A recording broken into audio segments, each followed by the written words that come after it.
السلام علیکم ورحمۃ اللہ وبرکاتہ۔ بسم اللہ الرحمن الرحیم۔ ثم انک ان فقدت حدیثا فی باب فذلک عن تقریر اسعته۔ پھر اگر آپ کسی باب میں کوئی حدیث نہ پائیں، یعنی اب تک جو ہم نے بیان کیا کہ مصابیح السنہ کی ترتیب اس مشکات المصابیح میں بھی ہے۔ پہلی فصل میں شیخین کی حدیثیں ہیں، دوسری فصل میں دیگر ائمہ متقنین کی حدیثیں ہیں، اور تیسری فصل میں اس باب کے مناسب جو احادیث ہیں وہ ذکر کی گئی ہیں۔ تو اگر آپ کسی باب میں کوئی حدیث نہ پائیں، یعنی اس باب میں مصابیح السنہ میں وہ حدیث موجود ہو لیکن مشکات میں اس باب کے اندر وہ حدیث نہ پائیں، تو اس کی وجہ یہ نہیں ہے کہ میں بھول گیا اور اس لیے وہ حدیث رہ گئی، بلکہ اس کی وجہ یہ ہے کہ وہ حدیث مقرر تھی، تو میں جہاں مقرر ہیں تو میں تکرار کو ختم کر دیتا ہوں، اسے ساقط کر دیتا ہوں۔ تو اسی کو اس میں بیان کیا ہے، ان فقدت حدیثا فی باب، اگر آپ کو کسی باب میں کوئی حدیث نہ ملے، یعنی وہ حدیث نہ ملے جو مصابیح میں اس باب میں موجود ہو، فذلک عن تقریر اسقطہ، تو یہ نہ ملنا تکرار کی وجہ سے ہے جسے میں ساقط کر دیتا ہوں۔ وَإِنْ وَجَدْتَ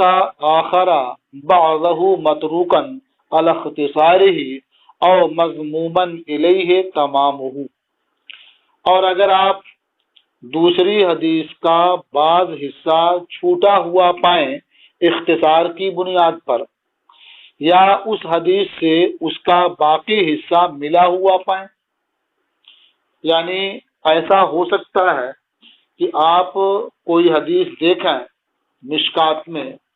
کہ وہ حدیث پوری نہیں ہے، بعض حصہ ہے اور بعض نہیں ہے، تو آپ یہ سمجھ لیں کہ وہ اختصار کی بنیاد پر اسی طرح سے چھوڑ دی گئی ہے، یعنی مصابیح میں اختصار کی بنیاد پر وہ حدیث جتنی نقل کی گئی تھی اتنی مشکات میں بھی باقی رکھی گئی اختصار کی بنیاد پر، یا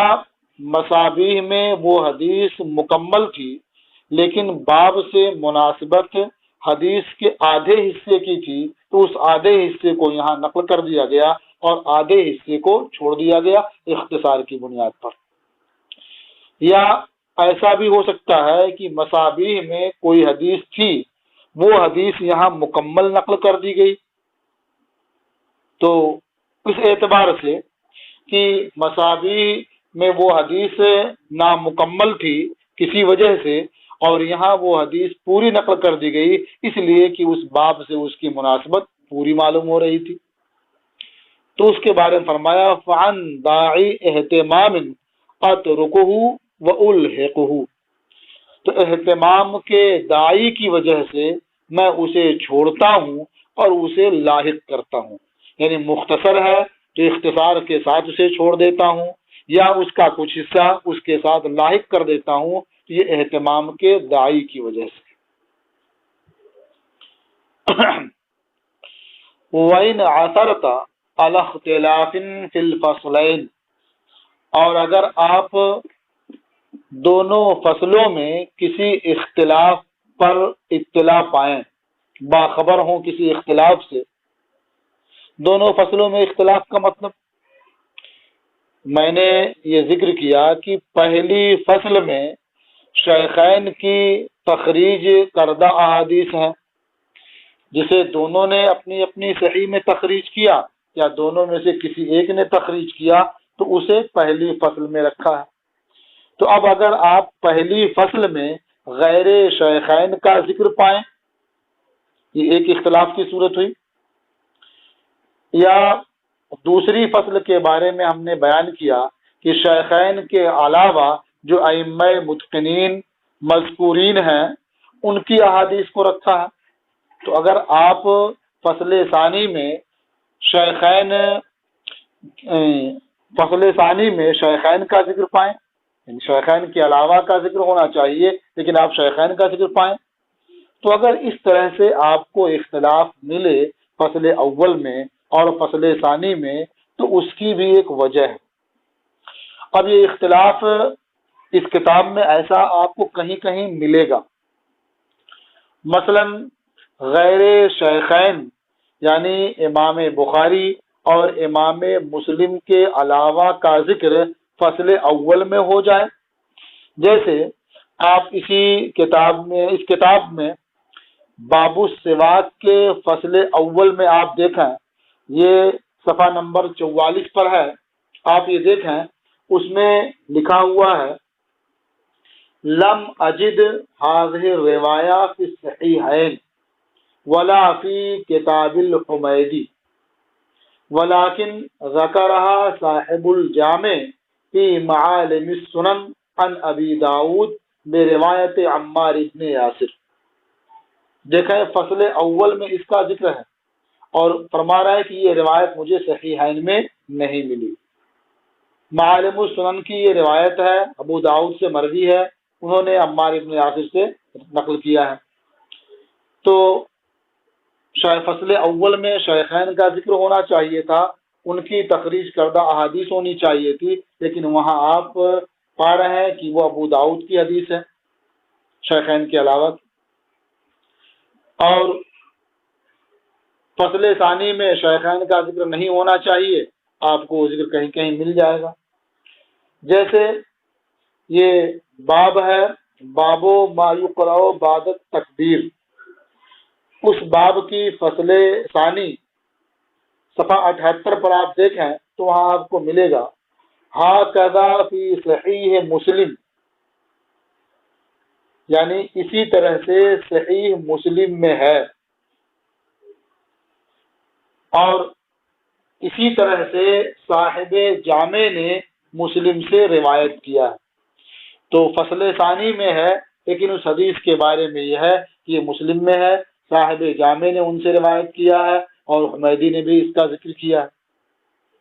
تو اس طرح اختلاف آپ کو مل سکتا ہے۔ فرماتے ہیں وَإِنْ عَثَرْتَ عَلَى اخْتِلَافٍ فِي الْفَصْلَيْنِ، اور اگر آپ کو دونوں فصلوں میں کسی اختلاف پر اطلاع ملے، یعنی اختلاف میرے اور صاحب مصابیح کے درمیان ہو جائے کہ اس میں حسان یعنی جس کا نام انہوں نے صحاح رکھا ہے، یعنی شیخین کی حدیثیں ہونی چاہیے اور اس کے علاوہ کا ذکر آ جائے، من ذکر غیر شیخین فی الاول، مثلا غیر شیخین کا ذکر ہو فصل اول میں، و ذکر ہما فی الثانی، اور شیخین کا ذکر ہو فصل ثانی میں، فعلم انی بعد تتبع کتاب الجمع بین الصحیحین للحمیدی و جامع الوصول اعتمدت على صحیح الشیخین و متنہما۔ تو آپ یہ جانیں یہ جو اختلاف ہے اس کی وجہ کیا ہے، آپ جانیں کہ میں نے امام حمیدی کی کتاب الجمع بین الصحیحین اور ابن اثیر کی کتاب جامع الاصول، ان دونوں کتابوں کی تتبع اور تلاش کے بعد میں نے اعتماد کیا شیخین کی صحیحین پر، یعنی صحیح بخاری اور صحیح مسلم پر، متنہما اور ان کے متن پر میں نے اعتماد کیا۔ تو اگر مجھے صحیحین یعنی صحیح بخاری اور صحیح مسلم میں وہ حدیث فصل اول میں جو مذکور ہے نہیں ملی اور جمع بین صحیحین میں نہیں ملی، تو پھر میں نے جہاں ملی ان کا نام ذکر کر دیا۔ ایسے ہی جو فصل ثانی میں حدیث ہے اگر وہ شیخین کی صحیحین میں مل گئی یا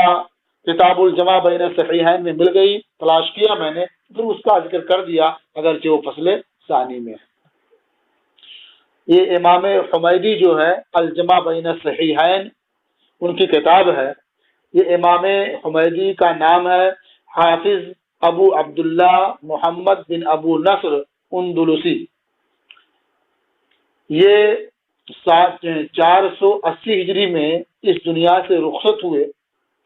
حمیدی جو انہیں کہا جاتا ہے ان کے جد اعلیٰ حمید کی طرف نسبت کرتے ہوئے، تو حمید جو ہے حمید کا مصغر ہے۔ اور وہ جامع الاصول اور جامع الاصول پر اعتماد کیا۔ یہ جامع الاصول یہ تصنیف ہے امام مجد الدین ابو السعادات کی، جو ابن اثیر کے نام سے مشہور ہیں۔ ان کا انتقال 660 ہجری میں ہوا۔ تو گویا علامہ خطیب تبریزی نے جو اعتماد کیا وہ الجمع بین الصحیحین جو امام حمیدی کی ہے اور جامع الاصول، ان دو کتابوں پر انہوں نے اعتماد کیا، اور اس اعتماد کی بنیاد پر جہاں پایا جس طرح پایا اس طرح سے ذکر کر دیا۔ تو ان دو کتابوں کے علاوہ شیخین کی صحیحین بھی دیکھی ہیں، اس کے متن کو بھی دیکھا ہے، اور اس میں نہ پا کر کے پھر کسی کا حوالہ دیا۔ وَإِنْ رَأَيْتَ اخْتِلَافًا فِي نَفْسِ الْحَدِيثِ، اور اگر آپ نفس حدیث میں کوئی اختلاف دیکھیں، یعنی متن حدیث میں، مثلا مصابیح کے اندر وہ حدیث موجود ہے تو اس میں تو خالی متن ہی کا ذکر ہے لیکن اس کے الفاظ دوسرے ہیں۔ اسی جگہ مشکات میں وہ حدیث موجود ہے تو اس کے الفاظ کہیں کہیں بدلے ہوئے ہیں۔ تو گویا یہ متن حدیث میں اختلاف نظر آ رہا ہے آپ کو مصابیح اور مشکات میں۔ تو اس کے بارے میں فرماتے ہیں کہ اگر آپ نفس حدیث میں اختلاف دیکھیں تو جان لیں فَذَلِكَ مِن تَشَعُّبِ طُرُقِ الْأَحَادِيثِ، تو وہ طرق احادیث کے تعدد اور اختلاف کی وجہ سے ہے۔ یعنی احادیث کے طرق کثیر ہیں تو اس طرق کے کثیر ہونے کی وجہ سے، مختلف ہونے کی وجہ سے متن حدیث میں اختلاف آپ کو نظر آئے گا۔ اب یہاں ایک سوال ہے کہ طرق حدیث کثیر ہیں تو پھر آپ کو وہی سند لانی، اسی سند سے حدیث لانی چاہیے تھی جس کو صاحب مصابیح نے نقل کیا ہے وہاں، تو پھر اختلاف باقی نہیں رہتا۔ تو اس کی وجہ بتاتے ہیں کہ انہی الفاظ کے ساتھ مشکات میں حدیث نہ لانے کی وجہ یہ تھی کہ طرق تو متعدد ہیں، مختلف ہیں، اور جس طریق سے جس سند سے صاحب مصابیح نے وہ حدیث مصابیح السنہ میں نقل کی ہے شاید میں اس سند پر مطلع ہی نہیں ہو سکا، مجھے اس کی خبر نہیں ہوئی، مجھے وہ سند کے ساتھ وہ کلمات نہیں ملے، اس لیے میں اسے نقل نہ کر سکا۔ کہتے ہیں وَلَعَلِّي مَا اطَّلَعْتُ عَلَىٰ تِلْكَ الرِّوَایَةِ الَّتِي سَلَكَهَا الشَّیخُ رضی اللہ عنہ، اور شاید میں اس روایت پر باخبر نہ ہو سکا جس کو شیخ رضی اللہ تعالی عنہ نے اختیار کیا ہے۔ یہ ذکر کیا مصابیح میں جو سندیں مجھے ملی ان سندوں میں وہ کلمات نہیں ملے، تو ممکن ہے کوئی دوسری سند ہو جس کے کلمات وہی ہوں جو شیخ نے نقل کیے ہیں، لیکن مجھے وہ سند مل نہیں سکی۔ وَقَلِيلًا مَا تَجِدُ أَقُولُ مَا وَجَدْتُ هَذِهِ الرِّوَایَةَ فِي كُتُبِ الْأُصُولِ أَوْ وَجَدْتُ خِلَافَهَا فِيهَا۔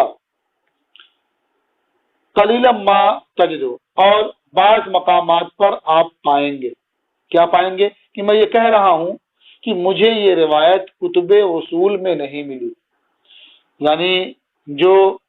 ائمہ متقنین کی کتابیں ہیں، جو ان کی تصنیفات ہیں، جو روایات میں اصل سمجھی جاتی ہیں جنہیں کتب اصول کہا جاتا ہے، تو یہ روایت مجھے کتب اصول میں نہیں ملی۔ یا مجھے یہ کہتا ہوا آپ پائیں گے کہ وجدت خلافہا فیہا، یعنی کتب اصول میں مجھے اس روایت کے خلاف یہ حدیث ملی۔ فَإِذَا وَقَفْتَ عَلَيْهِ، تو جب آپ اس پر اطلاع پائیں، یعنی آپ کو ایسی جگہ ملے جہاں میں یہ بات کہہ رہا ہوں کہ مجھے یہ روایت کتب اصول میں نہیں ملی یا کتب اصول میں مجھے یہ روایت اس کے خلاف ملی، تو اگر آپ یہ جگہ پائیں، اس پر اطلاع آپ کو ہو جائے، فَانْصِبِ الْقُصُورَ إِلَيَّ لِقِلَّةِ الدِّرَایَةِ لَا إِلَىٰ جَنَابِ الشَّیخ رَفَعَ اللَّهُ قَدْرَهُ فِي الدَّارَیْن۔ تو آپ تتبع اور تلاش کی کوتاہی میری جانب منسوب کریں، لقلت الدرایت، درایت کم ہونے کی وجہ سے، علم کم ہونے کی وجہ سے، یعنی آپ یہ سمجھیں کہ میں اس روایت کو تلاش نہیں کر سکا، یہ میری تلاش کی کوتاہی ہے، یہ میرے علم کی کمی ہے کہ میں وہ حدیث نہیں پا سکا، یا مجھے جو حدیث مل رہی ہے وہ اس کے خلاف مل رہی ہے۔ لا الہ جناب الشیخ، یعنی یہ کوتاہی جناب شیخ کی طرف منسوب نہ کریں، یعنی مصابیح السنہ کے مصنف کی طرف یہ کمی کوتاہی منسوب نہ کریں۔ رفع اللہ قدرہ فی الدارین، اللہ تبارک و تعالی دارین میں ان کا مرتبہ بلند فرمائے۔ حاشا للہ من ذالک، حاشا للہ کا ایک معنی ہے جو نیچے لکھا بھی ہوا ہے، یہ معاذ اللہ کے معنی میں، حاشا للہ یعنی اللہ کی پناہ، من ذالک اس بات سے، یعنی کوتاہی کی نسبت جناب شیخ کی طرف کرنے سے اللہ کی پناہ ہے۔ یا حاشا للہ جو عام طور پر تنزیہ کے معنی میں استعمال ہوتا ہے وہی معنی مراد لیں تو کیا ہوگا؟ حاشا للہ یعنی پاکی ہے اللہ کے لیے اس بات سے کہ کوتاہی کی نسبت شیخ کی جانب کی جائے، کیونکہ اللہ تعالیٰ نے شیخ کو اس سے بلند رکھا، اس سے برتر رکھا۔ لیکن پہلا معنی وہ آسان ہے جس کو یہاں نقل بھی کیا ہے، حاشا للہ من ذالک، میں اللہ کی پناہ چاہتا ہوں اس بات سے کہ میں کوتاہی کی نسبت جناب شیخ کی طرف کروں۔ رحم اللہ من اذا وقف علی ذالک نبہنا علیہ، اللہ تبارک و تعالی رحم فرمائے اس شخص پر جو اس پر اطلاع پائے تو ہمیں اس پر خبر کرے۔ یعنی جہاں میں نے یہ کہا کہ روایت کتب اصول میں نہیں ملی، تو اگر کسی بندے کو مل جائے تو اور مجھے وہ اطلاع کرے تو اللہ اس پر رحم فرمائے۔ یا جہاں میں یہ کہہ رہا ہوں کہ مجھے اس کے خلاف مجھے روایت مل رہی ہے، تو اگر کسی کو اس کے موافق مل جائے تو مجھے اس پر اطلاع کر دے، اللہ اس پر رحم فرمائے۔ وارشدنا طریق الصواب، تو وہ ہمیں اس پر باخبر کر دے اور ہمیں درستی کا راستہ دکھائے۔ اب یہ ہے کہ درستی کا راستہ دکھائے، باخبر کر دے، تو اگر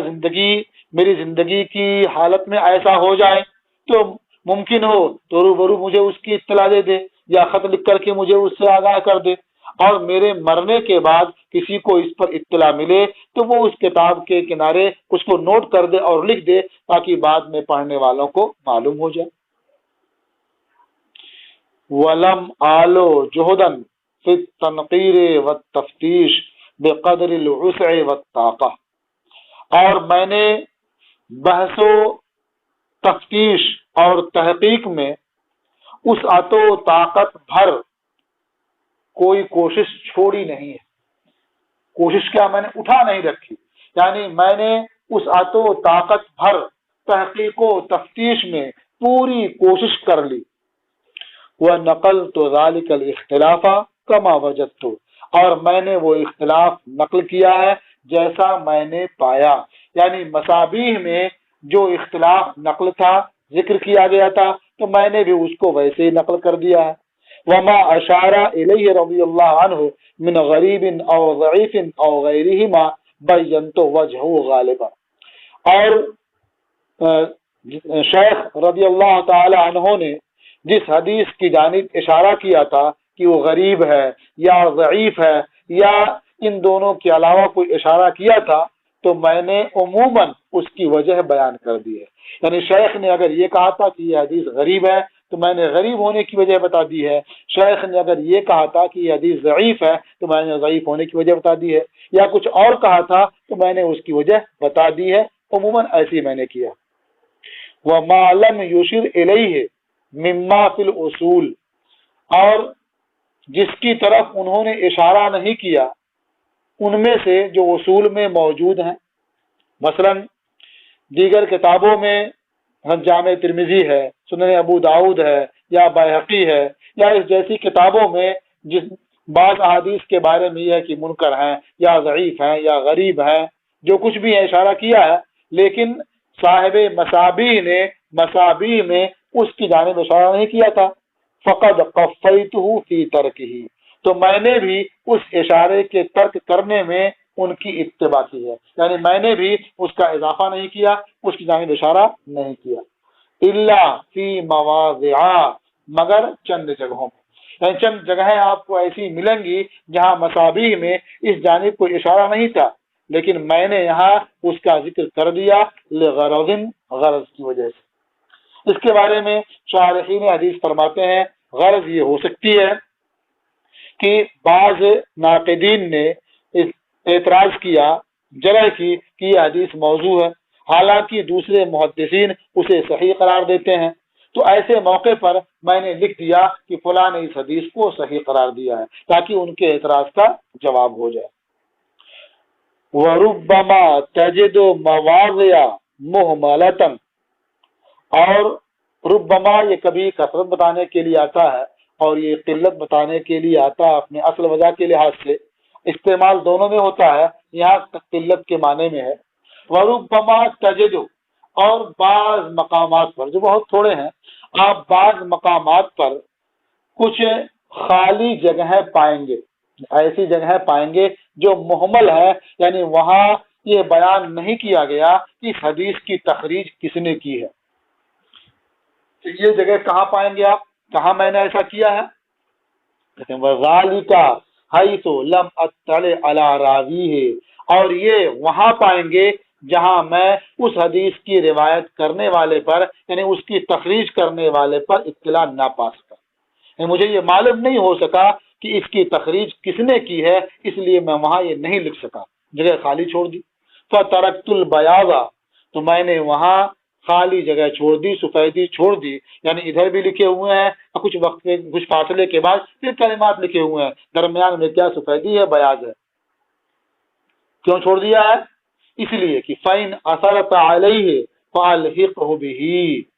کہ اگر آپ اس پر اطلاع پا سکیں، آپ کو یہ معلوم ہو سکے کہ یہ اس حدیث کی تخریج کس نے کی ہے، فَأَلْحِقْهُ بِهِ، تو آپ اسے اس کے ساتھ لاحق کر دیں، یعنی اس خالی جگہ میں اسے لکھ دیں۔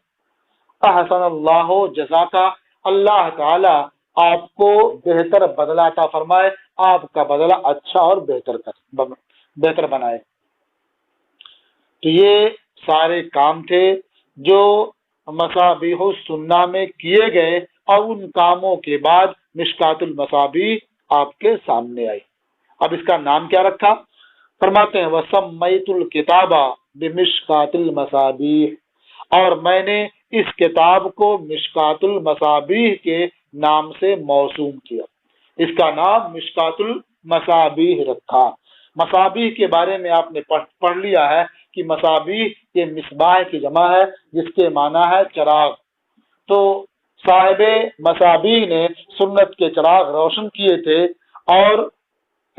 علامہ خطیب تبریزی نے مشکات کا معنی ہوتا ہے طاق جس میں چراغ رکھا جائے۔ تو اصل راوی کون ہے اس کے، اور اس کی تخریج کرنے والے کون ہیں، یہ دونوں طرف سے ذکر کر دیا، یعنی شروع میں اصل راوی کا بیان کر دیا اور آخر میں تخریج کرنے والے کا ذکر کر دیا۔ تو گویا ان سنتوں کے لیے، سنتوں کے جو چراغ تھے ان کے لیے طاق فراہم کر دیا گیا کہ اب وہ چراغ طاق میں رکھے ہوئے، تو نام کیا رکھا؟ مشکات المصابیح۔ صاحب مصابیح نے سنت کے چراغ جمع کیے تھے، اور انہوں نے انہی چراغوں کو طاق میں رکھ دیا ہے تاکہ لوگ اس سے روشنی حاصل کرتے رہیں اور اپنی زندگی شریعت کے مطابق بسر کرتے رہیں۔ وَأَسْأَلُ اللَّهَ التَّوْفِيقَ وَالْإِعَانَةَ وَالْهِدَایَةَ وَالصِّيَانَةَ، اور میں اللہ تعالیٰ سے توفیق کا سوال کرتا ہوں، اور مدد کا سوال کرتا ہوں، ہدایت کا سوال کرتا ہوں، اور خطا اور لغزش سے حفاظت کا، صیانت کا سوال کرتا ہوں، وَالتَّيْسِيرَ مَا أَقْصِدُهُ، اور اس کام کو آسان کرنے کا سوال کرتا ہوں جس کا میں نے ارادہ کیا ہے، جس کا میرا قصد ہے۔ وَأَن يَنفَعَنِي فِي الْحَيَاةِ وَبَعْدَ الْمَمَاتِ، اور اس بات کا بھی سوال ہے رب کی بارگاہ میں کہ وہ مجھے نفع بخشے دنیا میں، زندگی میں، وبعد الممات، اور موت کے بعد، یعنی اس کتاب کے ذریعہ مجھے نفع پہنچائے دنیا میں بھی اور مرنے کے، زندگی میں بھی اور موت کے بعد بھی۔ وَجَمِيعَ الْمُسْلِمِينَ وَالْمُسْلِمَاتِ، اور صرف مجھے کو نہیں بلکہ تمام مسلمان مردوں کو اور تمام مسلم عورتوں کو بھی اس کا نفع پہنچائے، فائدہ پہنچائے۔ حسبی اللہ و نعم الوکیل، اللہ میرے لیے کافی ہے اور وہ اچھا وکیل ہے۔ وکیل کہتے ہیں کہ جس کے ذمہ کام کر دیا جائے تو آپ مشقتوں سے بچ جاتے ہیں اور وہ آپ کا کام انجام دے دیتا ہے۔ تو اللہ تبارک و تعالیٰ بہتر وکیل ہے جو بندہ اپنا سارا کام اس کے بھروسے چھوڑ دیتا ہے اور اس کی خدمت میں لگا رہتا ہے، اس کی عبادت میں لگا رہتا ہے، اطاعت و فرما برداری میں لگا رہتا ہے، تو اللہ تعالیٰ اس کا کام اس کے تصور سے بھی زیادہ بہتر طریقے پر انجام دے دیتا ہے اور یہ تمام پریشانیوں سے محفوظ بھی رہتا ہے۔ تو اللہ کتنا بہتر وکیل ہے۔ ولا حول ولا قوت الا باللہ العزیز الحکیم، اور کوئی طاقت نہیں ہے اور کوئی قوت نہیں ہے مگر غالب حکمت والے اللہ کے عطا کرنے ہی سے۔ نہ تو خیر کی کوئی طاقت ہے اور نہ ہی برائیوں سے بچنے کی قوت ہے،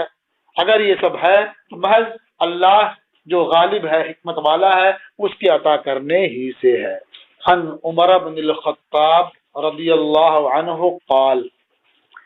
حضرت عمر ابن خطاب رضی اللہ تعالی عنہ سے مروی ہے، انہوں نے فرمایا، قال رسول اللہ صلی اللہ علیہ وسلم انما الاعمال بالنیات، اللہ کے رسول صلی اللہ علیہ وسلم نے ارشاد فرمایا کہ اعمال کا مدار نیتوں پر ہے۔ یہ اس کتاب کی پہلی حدیث ہے جو اصل کتاب یعنی کتاب الایمان شروع کرنے سے پہلے نقل فرماتے ہیں۔ اس حدیث کو شروع میں رکھنے کی بہت ساری حکمتیں ہیں، ان میں سے ہم انشاءاللہ کچھ بیان کریں گے۔ اس سے پہلے ہم آپ کو یہ بتا دیں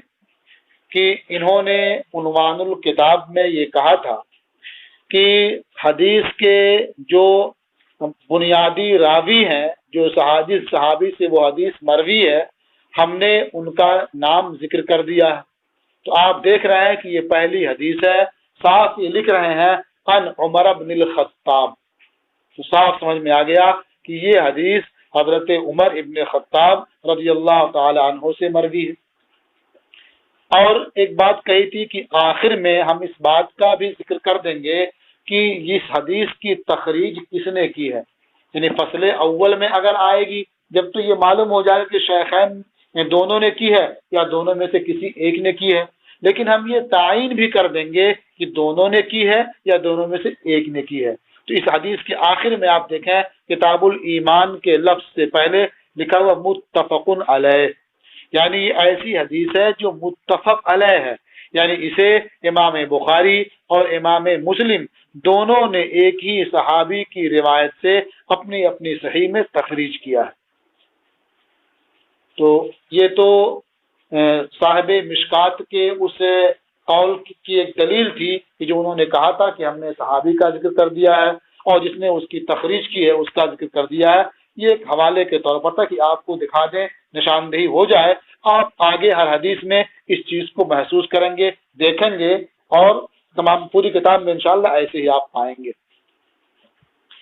اس حدیث کے بارے میں جو سب سے پہلے یہ نقل کرتے ہیں، اس کی ایک وجہ یہ ہے تاکہ سب کو اس بات پر اطلاع ہو جائے، پڑھنے والوں کو بھی پڑھانے والوں کو بھی، کہ جو بھی وہ کام کریں وہ اللہ تبارک و تعالیٰ کی رضا اور اس کی خوشنودی کے لیے کریں، اس لیے کہ اگر وہ یہ کام اللہ کی رضا اور خوشنودی کے لیے کریں گے تو انہیں اس کام کا اجر و ثواب ملے گا، اور اگر اللہ و رسول کی رضا اور خوشنودی کے لیے یہ کام نہیں کریں گے بلکہ دکھاوے کے لیے کریں گے یا کسی اور مقصد کے لیے کریں گے تو پھر انہیں اجر و ثواب نہیں ملے گا۔ اس لیے یہ حدیث کتاب شروع کرنے سے پہلے نقل کرتے ہیں تاکہ اب تک اگر آپ نے اپنی نیت صحیح نہیں رکھی ہے اب کم از کم اپنی نیت آپ صحیح کر لیں اور اس کے بعد کتاب شروع کریں۔ تو اس میں آپ تمام طلباء کے لیے بھی یہ درس عبرت ہے اور غور و فکر کرنے کا موقع ہے کہ آپ اپنے گریبان میں جھانک کر کے دیکھیں کہ آپ جو یہ کتاب پڑھنے جا رہے ہیں، جو آپ علم دین حاصل کر رہے ہیں، اس سے آپ کا مقصد کیا ہے۔ اگر اللہ و رسول کی رضا اور خوشنودی ہے جب تو بہت بہتر ہے، لیکن اگر اس کے علاوہ کوئی اور آپ کا مقصد ہے تو خدا را ابھی موقع ہے، اپنی نیتیں آپ صحیح کر لیں، درست کر لیں اور اس کے بعد کتاب پڑھنا شروع کریں۔ اس لیے کہ علم دین جس نے حاصل کیا اس لیے تاکہ وہ علماء سے مقابلہ کرے اور بیوقوفوں کے درمیان شہرت حاصل کرے یا لوگوں کی انگلیاں اس کی طرف اٹھائی جائیں تو اس کا حال یہ ہوگا کہ وہ جنت کی خوشبو بھی نہیں پائے گا۔ اس مضمون کی مختلف حدیثیں آپ پڑھیں گے۔ تو آپ نے بھی علم دین طلب کرنے کے لیے کوششیں شروع کر دی ہیں، لگے ہوئے ہیں، تو آپ کی نیتوں میں بھی اگر کسی طرح کا کوئی خلل ہے تو وہ نیتیں اپنی ٹھیک کر لیں، درست کر لیں۔ اللہ آپ کو توفیق خیر سے شاد کام فرمائے۔ اب یہاں ایک چیز یہ ہے کہ اعمال کا مدار نیتوں پر ہے، تو کیا اعمال کا وجود یہ نیتوں پر موقوف ہے یا اعمال کا اجر و ثواب یہ نیتوں پر موقوف ہے؟ احناف کے نزدیک اعمال کا اجر و ثواب یہ نیتوں پر موقوف ہے، یعنی نیت اچھی ہوگی تو اعمال کا اجر و ثواب آپ کو ملے گا، اور اگر نیت اچھی نہیں ہے تو اجر و ثواب نہیں ملے گا۔ اس لیے کہ مطلقاً عمل یہ نیت پر موقوف نہیں ہے۔ جیسے کوئی آدمی کہیں جاتا ہے اور وہ اس جانے کی نیت نہ کرے اور اس کے بعد بھی وہ کسی کی گاڑی پہ بیٹھ گیا، کسی کے ساتھ چلنے لگا، تو بغیر نیت کے بھی وہ پہنچ جاتا ہے اور اس کا یہ جانا آنا حاصل ہو جاتا ہے، حالانکہ نیت نہیں ہے۔ ایک آدمی ناپاک کپڑا ہے، پاک پانی سے اسے دھو رہا ہے، اس کی کوئی نیت نہیں ہے، یا صرف نیت یہ ہے کہ میل کچیل دور کر لے، اسے ناپاک سے پاک کرنے کی کوئی نیت نہیں ہے، تو اگر وہ قاعدے سے دھو لیتا ہے، شریعت کے مطابق جو پاک کرنے کا طریقہ اسے استعمال کر لیتا ہے انجانے ہی میں صحیح، تو کپڑا اس کا پاک ہو جائے گا۔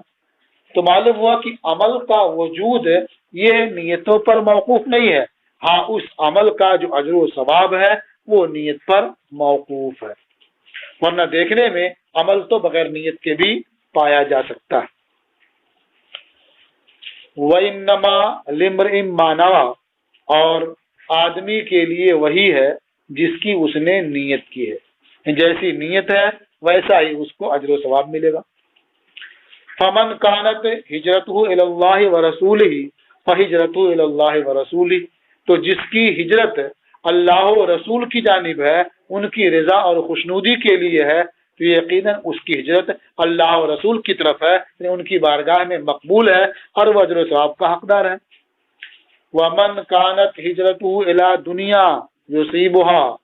اور جس کی ہجرت دنیا کی طرف ہے کہ وہ دنیا حاصل کرے، یا امرأۃ يتزوجها، یا کسی عورت کی طرف اس کی ہجرت ہے کہ اس سے وہ نکاح کرے، فَهِجْرَتُهُ إِلَى مَا هَاجَرَ إِلَيْهِ، تو اس کی ہجرت اسی کی جانب ہے جس کی طرف اس نے ہجرت کی ہے، جس کی نیت سے اس نے یہ عمل کیا ہے۔ یہ حدیث متفق علیہ۔ ہجرت کا معنی ہوتا ہے ترک، چھوڑنا اور قطع کرنا، یہ ہجرت کا معنی ہے۔ ہجرت کا یہ معنی ہوا کہ ترک کرنا، چھوڑ دینا۔ ہجرت کے بارے میں ایک حدیث میں ہے کہ لا ہجرت بعد الفتح، یعنی فتح مکہ کے بعد ہجرت نہیں ہے۔ ایک دوسری حدیث میں ہے لا تنقطع الہجرت حتی تنقطع التوبہ، یعنی ہجرت کا سلسلہ ختم نہیں ہوگا یہاں تک کہ توبہ کا سلسلہ منقطع ہو جائے، توبہ کا دروازہ بند ہو جائے۔ تو بظاہر ان دو حدیثوں میں تعارض معلوم ہوتا ہے کہ ایک حدیث سے تو یہ معلوم ہوتا ہے کہ اب فتح مکہ کے بعد ہجرت ہے ہی نہیں، اور دوسری حدیث سے یہ معلوم ہوتا ہے کہ ہجرت کا سلسلہ تو یہ جاری رہے گا یہ قیامت تک، جب تک کہ توبہ کا دروازہ بند نہ ہو جائے۔ تو بظاہر ان دونوں میں تعارض معلوم ہوتا ہے، لیکن حقیقت میں دونوں میں کوئی تعارض نہیں ہے، اس لیے کہ ہجرت کا ایک ہجرت کی ایک صورت یہ ہے کہ دار الکفر سے دار الامن کی طرف ہجرت کی جائے، یعنی ہجرت جو ہو یہ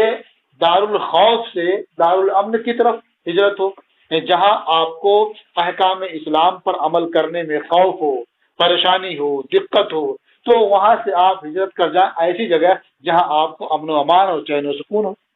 تو دار الخوف سے ہجرت کرنا دار الامن کی طرف، جیسے ابتدائے اسلام میں بعض صحابہ کرام نے مکہ سے ہجرت کی حبشہ کی طرف، یا جیسے بعض صحابہ نے مکہ سے ہجرت کی مدینہ کی طرف سرکار کی ہجرت کرنے سے پہلے، تو یہ ہجرت ہوئی دار الخوف سے دار الامن کی طرف۔ اور دوسری ہجرت ہے کہ دار الکفر سے دار الاسلام کی طرف منتقل ہونا۔ تو جو کہا گیا کہ لا ہجرت بعد الفتح، کہ فتح مکہ کے بعد ہجرت نہیں ہے، اس سے مراد یہ ہے کہ مکہ سے ہجرت کرنا اب نہیں ہے، اس لیے کہ مکہ یہ دار الکفر نہیں رہ گیا، بلکہ فتح مکہ کے بعد وہ دار الاسلام ہو گیا۔ تو لا ہجرت بعد الفتح کا مطلب ہوا کہ اب مکہ سے مدینہ شریف یا کسی اور جگہ ہجرت کرنا یہ اس کی ضرورت نہیں ہے، اس لیے کہ مکہ خود دار الاسلام ہو گیا۔ تو اگر کوئی وہاں سے مدینہ جاتا بھی ہے نکل کر کے تو یہ دار الاسلام دار الکفر سے دار الاسلام کی طرف ہجرت نہیں ہوگی۔ اور جہاں یہ کہا گیا کہ لا تنقطع الہجرت حتی تنقطع التوبہ، کہ ہجرت منقطع نہیں ہوگی، ختم نہیں ہوگی یہاں تک کہ توبہ کا دروازہ بند ہو جائے، وہاں مراد ہے کہ مطلقاً ایک جگہ سے دوسری جگہ منتقل ہونا، یا دار الخوف سے دار الامن کی طرف منتقل ہونا۔ یہ سلسلہ جاری رہے گا، آدمی کہیں قیام کرتا ہے وہاں اسے خوف پیدا ہوگا تو وہاں سے وہ دوسرے گاؤں میں چلا جائے گا جہاں اسے امن و سکون حاصل ہوگا۔ تو دار الخوف سے دار الامن کی طرف ہجرت کرنا یا مطلقاً ایک جگہ سے دوسری جگہ ہجرت کرنا یہ جاری رہے گا، چلتا رہے گا۔ لیکن فتح مکہ کے بعد دار الکفر سے مکہ سے ہجرت کرنا مدینہ شریف کی طرف یا کسی اور دار الاسلام کی طرف، یہ وہ ہجرت نہیں کہلائے گی جو دار الکفر سے دار الاسلام کی طرف ہوتی ہے، کیونکہ مکہ خود دار الاسلام ہو چکا ہے۔ اب ایک مسئلہ یہ ہے کہ اعمال کا مدار نیتوں پر ہے، اور اس کے ساتھ جو چیز ذکر کی گئی ہے وہ کیا؟ ہجرت۔ تو کتاب کے شروع میں یہ حدیث نقل کرنے کی ایک حکمت یہ بھی ہے کہ طلب علم کے لیے اپنے آپ کو گھر والوں سے الگ کرنا یہ بھی ایک طرح کی ہجرت ہی ہے۔ جیسے آدمی ہجرت کرتا ہے تو اپنا وطن چھوڑ کر کے، اپنے عزیز و اقارب کو چھوڑ کر کے یہ دوسری جگہ چلا جاتا ہے، تو اسی طرح سے طلب علم کی راہ میں نکلتے ہیں وہ بھی آسائشوں کو چھوڑ کر کے، اپنے عزیز و اقارب کو الوداع کر کے دور دراز مدارس میں جاتے ہیں، طلب علم کے لیے سفر کرتے ہیں، یہ بھی ایک طرح کی ہجرت ہی ہے۔ اس لیے اس کو رکھا شروع میں تاکہ مناسبت بھی واضح ہو جائے۔ دوسرے، ہجرت کا ذکر کیا اور دو طرح کی ہجرت کا اس میں بیان ہوا۔ چونکہ ہجرت کرنے والوں میں دو طرح کے لوگ تھے، کچھ نے تو اس لیے ہجرت کی تھی تاکہ اللہ اور رسول ان سے راضی ہو جائیں اور وہ اللہ اور رسول کے ارشاد اور فرمان کے مطابق آسانی سے عمل کر سکیں، لیکن کچھ ایسے بھی تھے جن کی ہجرت کا مقصد اللہ اور رسول کی رضا نہیں بلکہ دنیا حاصل کرنا یا کسی عورت سے نکاح کرنا تھا۔ مثلا اس موقع پر یہ واقعہ بیان کیا جاتا ہے کہ ایک شخص نے قیس نامی خاتون کو نکاح کا پیغام دیا. اس نے کہا کہ یہ کام مکہ میں نہیں ہو سکتا، اگر تم ہجرت کر کے مدینہ چلو تو وہاں نکاح تم سے ہو سکتا ہے. چنانچہ وہ صاحب ہجرت کر کے مدینہ چلے گئے اور وہاں قیس سے ان کا نکاح ہوا یا نہیں اس کا ذکر تو نہیں ملتا، لیکن اتنا ضرور ملتا ہے کہ جب صحابہ کرام کو یہ معلوم ہوا کہ انہوں نے نکاح کرنے کے لیے مکہ سے مدینہ کی طرف ہجرت کی ہے، اور سرکار نے یہ حدیث بیان فرما دی ہے کہ جس کی طرف ہجرت کی ہے اس کی ہجرت اسی کے لیے ہے، تو صحابہ کرام انہیں کہتے تھے مہاجر قیس. یعنی اور لوگ تو ہجرت کر کے آئے ہیں اللہ اور رسول کو راضی کرنے کے لیے، لیکن یہ ہجرت کر کے آئے ہیں قیس کو پانے کے لیے، اس لیے ان کا نام ہی رکھ دیا مہاجر قیس. اور اس کے ذکر کرنے کی وجہ یہ بھی بیان کی گئی کہ اس وقت کچھ لوگ اس نیت سے ہجرت کیا کرتے تھے، چونکہ عرب کا یہ معمول تھا کہ وہ موالی سے اور اجمیوں سے وہ اپنی بیٹیوں کا رشتہ نہیں کرتے تھے، اپنی عورتوں کا نکاح نہیں کرتے تھے. لیکن جب اسلام آیا، اسے فروغ ہوا، تو بہت زیادہ یہ تعصب نہیں رہا اور اس میں تھوڑی آسانی پیدا ہو گئی اور لوگ ایک دوسرے سے آسانی کے ساتھ نکاح کرنے لگے. تو بہت سے لوگوں کو یہ خواہش ہوئی کہ اگر ہم مدینہ چلے جائیں تو وہاں ہمارا بھی نکاح کسی عورت سے آسانی سے ہو سکتا ہے، تو اس لیے ہجرت کرنے لگے. تو ان کے بارے میں کہا گیا کہ جو ہجرت اس لیے کر رہے ہیں کہ تاکہ وہ کسی عورت سے ان کا نکاح ہو جائے یا مال و دولت وہ حاصل کر لیں، تو ان کی ہجرت کرنے کا دین کے لحاظ سے کوئی فائدہ نہیں ہے، بس وہ دنیا کے لیے کر رہے ہیں، دنیا وہ حاصل کر سکتے ہیں، عورت وہ پا سکتے ہیں. تو جس نے جس ارادے سے جس نیت سے ہجرت کی تو اس کی ہجرت اسی کام کے لیے ہے، اسے وہی ملے گا جس کی طرف اس نے ہجرت کی ہے. باقی رہا اجر و ثواب اللہ اور رسول کی رضا اور خوشنودی، تو اس ہجرت کا اس سے کوئی تعلق نہیں ہوگا.